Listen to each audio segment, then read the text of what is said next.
dobru briju za jebi kino i kokice.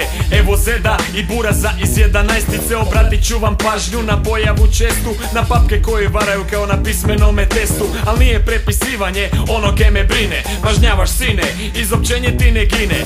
Rap znači respekt, ambicija, poštenje, to je tako točno kao mjesečeve mijene. Slušaj mene, ove rime još nikad nisi čuo, jer mi idu iz glave, jer ih nikom nisam ukrao. Al desi mi se deja vu kad čujem dok repaš. Ništa se ne kuži, bez veze neke verglaš. Zake sve ovo radiš, da hip hop nekom zgadiš, da pare zaradiš i da lakše trebu zvaniš. Nemaš mozga pa se koristiš tuđim stilovima, repaš al ti nije mjesto među reperima.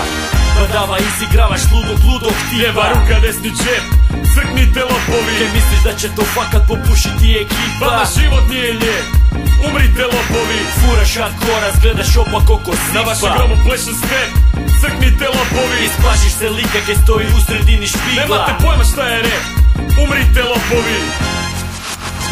Ja, ludi brijač, isfura na sranje, grdi igrač, tjera na plać, ne mreš se snać, vulgarna spika koju nigdje ne mreš nać. Podsjeća na Remetinac, samo vidje kaj je klinac, drogiran ko Dalmatinac, zna se bijela dana. Tokom cijeloga dana s TV ekrana skidaš preku protagonista dana. Yo, banana, jer hip hop koristiš, a ne znaš niš, bit ćeš OG kad Oriđiđi spiku smisliš. AMC misle da su face, šipu tuki, odi doma, baci drki, generale zvani Srki, reinkarnacija satana, početak krvavih batina, mučenje satima dok po mozgu šora platina. Lopine, elevati, papci, šugavci, prevaranti, smrde ko smeće, smrznuto govno na santi. Kalibar dovoljan da rani, general target Z, papak jebote led, liži kitu ko sladoled.